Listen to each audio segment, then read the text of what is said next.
So dito tayo. Napakagandang balita for Kai Sotto na kung saan ay patuloy ito ng kanyang pagre-recover mula sa natamo nitong naging surgery niya kamakailan lang bunga ng ACL injury.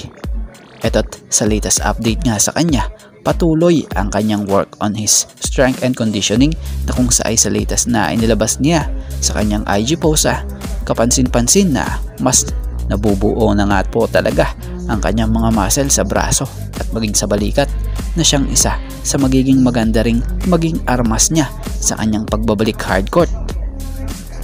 At tumungo na nga tayo dito sa isa pang good news pa para sa Gilas Pilipinas naman. Aprobado na para kay Coach Tim Cone ang isang Quentin Meliora Brown para isahog na sa Gilas pool.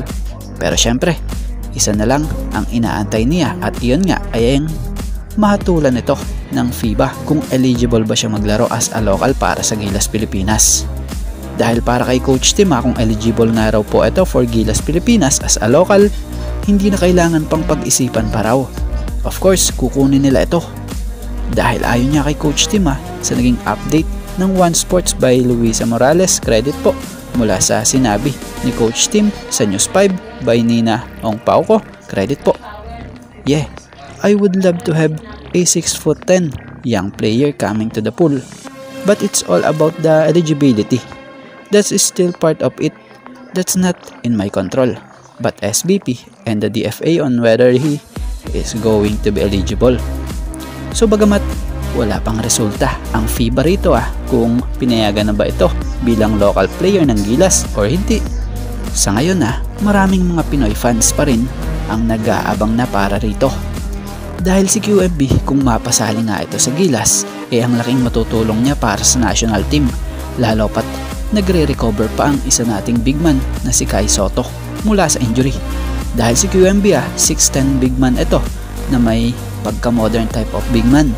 May shooting sa beyond the arc at may maayos na footwork pagdating sa ilalim.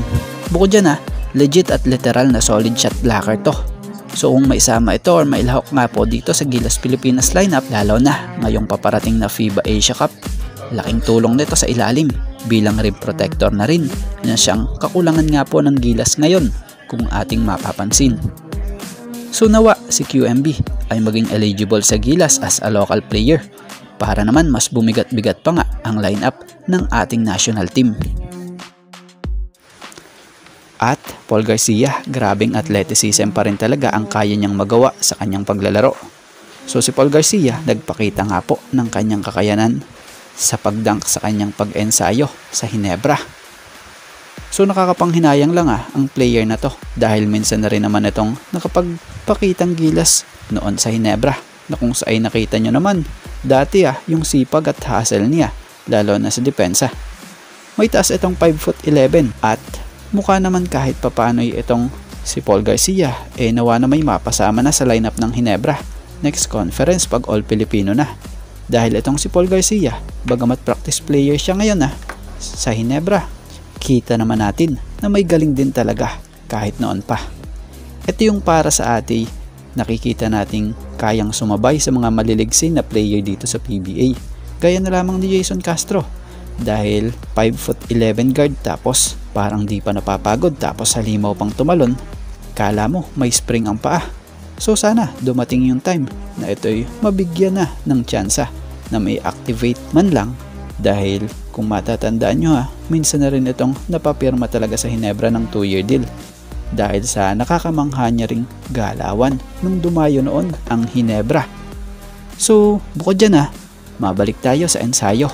Para sa atin isa ito sa nakikita nating pwedeng maging daan niya para muling ma-activate siya.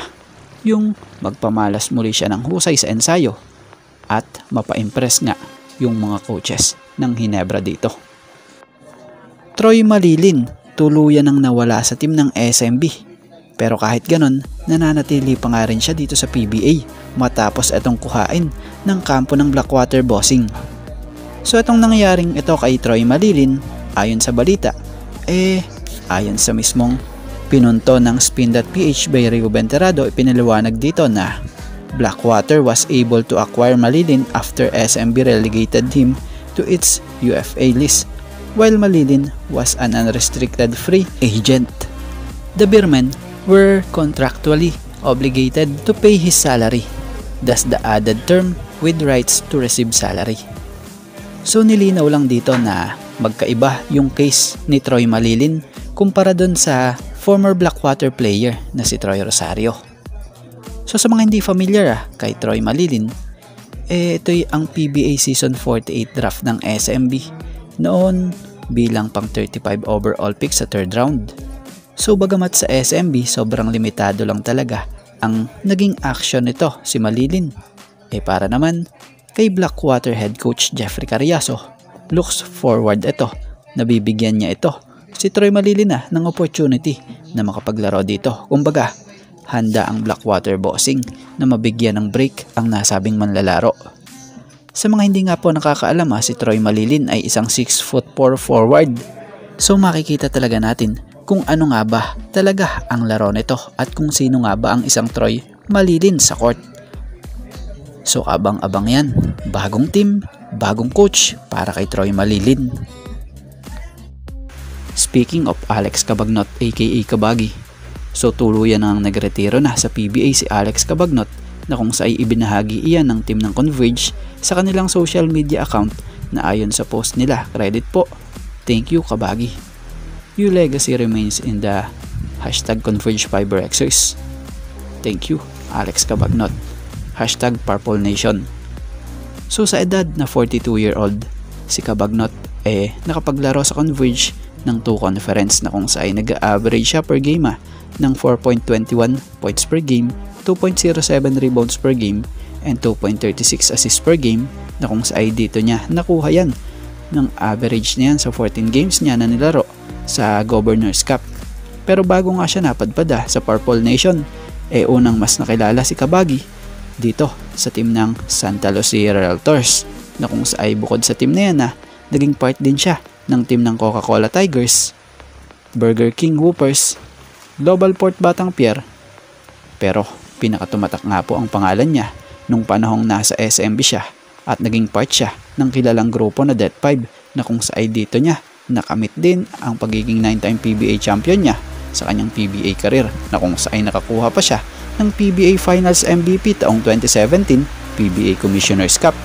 At after ng journey niya sa SMB, napadpad ito dito sa Terra Firma via trade na kung saan kinalaunay lumipad din naman patungong Korea para maging import sa KBL sa team ng Goyang Sono Sky Gunners. At nang umuwi siya muli sa Pilipinas, nakabalik muli siya sa PBA pero para sa team na ng Converge FiberXers.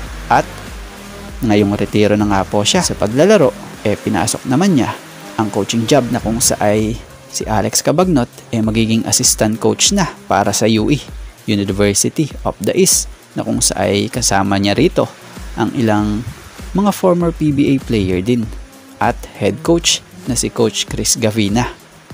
At bago nga ang lahat, baka naman po pwedeng makahingi ng isang subscription para sa ating channel or paki-follow na rin po kung nagustuhan nyo ang ating mga basketball update. At kung ito na may makakabigat para sa inyo, kahit isang like and share na lamang po. Maraming salamat po.